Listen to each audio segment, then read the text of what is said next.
It's a great pleasure and honor for me to join this distinguished panel to reflect on the report launched by African Development Bank on macroeconomic outlook of Africa. I just want to reflect first on the report. The report is informative, rich in analysis, and bold in its discussion of policy implications. It underscores the fragility of Africa's economic growth, which is projected to hover around 4% in the near term.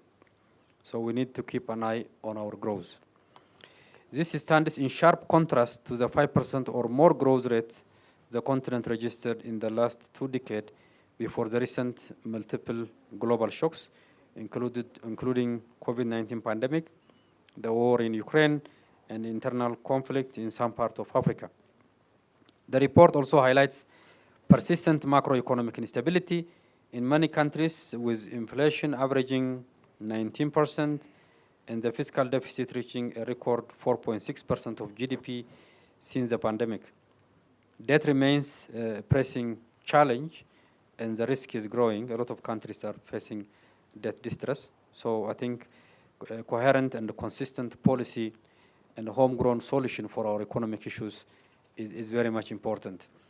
Regarding the recent Ethiopia's macroeconomic management, since Prime Minister Dr. Abiy Ahmed came to power almost 7 years ago, Ethiopia is embarking on a comprehensive macroeconomic reform agenda, economic opening up, economic reform, where we are rebalancing the role of the state in the economy. We are moving towards private sector-led development, diversification of our source of growth, enabling the private sector, and public sector efficiency enhancement has been the major agenda of the whole government.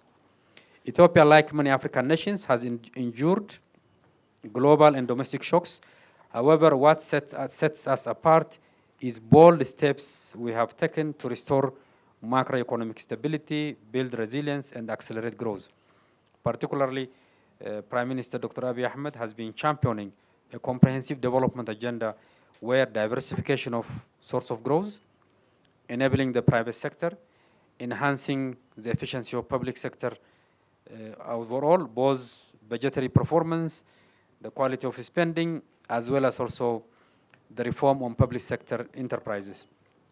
Last year, we launched phase 2 of our homegrown economic reform, which is aligned with our 10-year development plan. This reform directly addresses macroeconomic challenges and charts a path for sustainable growth. Our efforts have received support from IMF and World Bank and other development partners, including the G20 Common Framework, to address our external debt burden. Ethiopia has embarked on most comprehensive macroeconomic reform in its the last 6 years. We are shifting from administratively determined to a market-driven exchange rate and a monetary policy. This is first of its kind in our history, which is a very bold initiative. We liberalized our exchange rate. We are opening up the banking sector. We are opening up most of the sectors to both foreign direct investment so that competition and external investment can be enhanced. We are also working on revenue mobilization. Fiscal policy is also very important.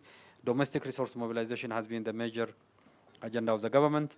In addition to that, we are also working on transformation of public enterprises. Ethiopia has one of the largest public enterprises in Africa, like Ethiopian Airlines, which is very much efficient. We have a shipping line. We have a biggest telecom operator. We have also a biggest bank, commercial bank of Ethiopia, and other major government enterprises. Their efficiency has been enhanced, and through that, there has been significant economic dividend. As a result of this macroeconomic reform and diversification of source of growth and enabling private sector-led growth, we had a lot of successes. Particularly, inflation has dropped from around 24% to 15% this time. Foreign exchange reserve and FDI inflows have improved significantly. Our tax revenue has significantly increased, strengthening our fiscal position. We need to do more in terms of tax to GDP ratio, but in terms of absolute collection, there has been significant effort. We are also working on social protection programs, which has been expanded significantly as a result of the exchange rate liberalization and the new monetary policy. We are subsidizing fuel, fertilizer, medicine, essential goods so that the poor can be protected from the reform. Real GDP has grown last year 8.1 percentage point. This year we are expecting more than 8.4 percentage point of real GDP growth, which is a very significant. You can see in Addis Ababa the massive expansion in terms of infrastructure of the city, development of the city, urban renewal, so that the city will be beautiful, clean, green, as well as livable, and the mobility is ensured, and also basic urban infrastructure is to the standard. This is not only in Addis Ababa, it is also in all parts of Ethiopia.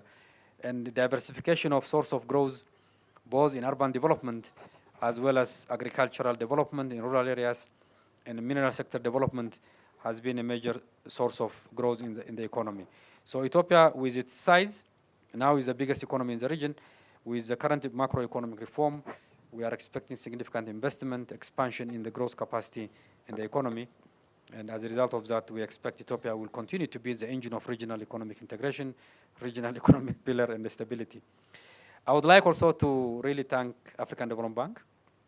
I take this opportunity to commend our strong partnership with the African Development Bank, which has reached new heights under the leadership of President Azed Adesina, to whom we express our deepest gratitude and the leadership. While this may be his final term, we are sure of him that Ethiopia will continue to be his friend, and he's always welcome to work with us. He's going to be a global voice for African development, so he's always welcome to work with us. Currently, the African Development Bank has a commitment exceeding 1.2 billion in regional integration project, in agro-industrial parks, entrepreneurship initiative, job creation, and youth and inclusive growth, and also on wheat production. And Ethiopia is working with African Development Bank in regional integration project. Regarding global financial architecture, I think we need to do more by ourselves now. Global partnership is important. Reform of global financial architecture is very important. We need to attract to the maximum quality resources for African development, but we need to do more also domestically.